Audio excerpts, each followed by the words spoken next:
Batid mo ba kung anong pinakamalupit, Daron? Hindi ang pagtanggi mo sa ginto. Kung hindi ang paniniwala mo na mayroong patutunguhan niyang pagtingin mo sa Hara. Nakakalimutan mo na ba kung ano tayo bilang Miniave? Hindi mahalaga sa atin ang pag-ibig. Alam ko ang batas ng ating lahi, Chedrok. Lumaki akong tinuruan nun. Kung ganon, bakit ka lumilihis? Kung ang layunin lamang ng ating lahi ay magparami, bakit ko nararamdaman ang pagnanais na mag-alaga? Na ipaglaban ng isang nilalang kahit walang kapalit. Na igalang siya kahit na kailanman ay hindi niya kayang suklian ang aking pagtingin. Hindi ka niya ipagpapalit sa kanyang asawa. Lalo na sa kanyang korona at trono.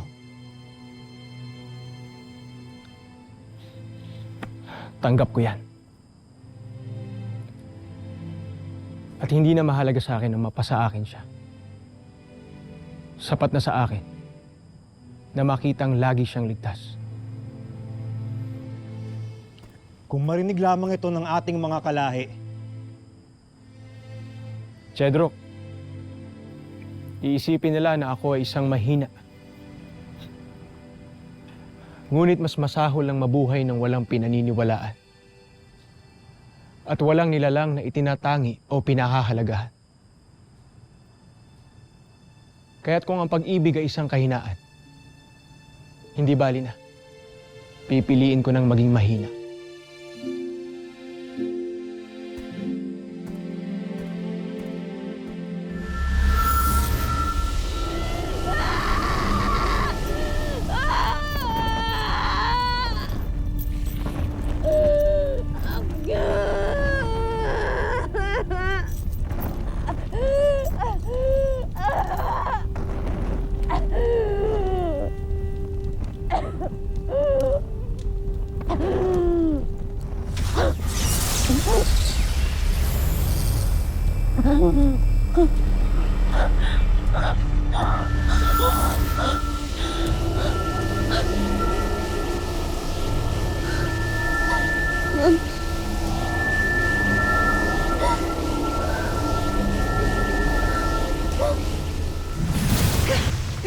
Ada!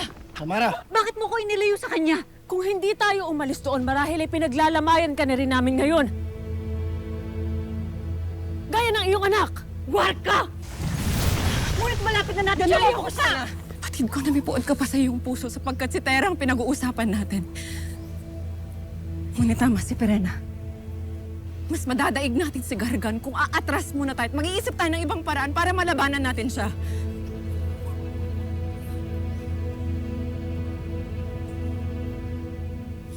Danaya! Danaya! Study ka talagang tunay.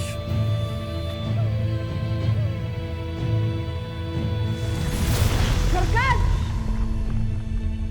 Nasaan ka? Nasaan ka, mapanlinlang na bathala? Magpakita ka sa akin! Sapagkat isinusumpa ko, hindi ko lamang babawiin ang ibsa ng aking anak. Ipaparanas ko sa'yo ang iyong katapusan!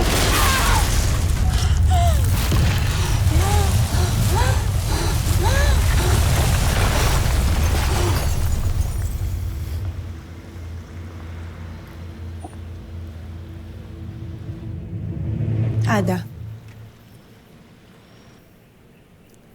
Nauunawaan ko ang galit at puot ni Danaya. At batid kong labis ang kanyang pag-aalala sa kanyang anak. Nakakalungkot lamang na kung kailan kami nagkakaayos na, tsaka naman kami muling magkakaroon ng hidwaan. kami ni Mira at ng aking mga albay sanay na sa inyong madalas na hindi pagkakaunawaan. Ngunit sa huli kayo magkakaayos rin, Ada. Ang hindi ko lamang maunawaan ay kung bakit ayaw nang makinig sa aming magkakapatid. Na ang nais lang naman ay mailigtas si Tera. Batid ko kung papaano mo hinanap, inalagaan, at dinala si Tera sa Encantadia. Batid ko kung gaano mo siya kamahal. At alam kong batid rin yun ni Ashti Danaya.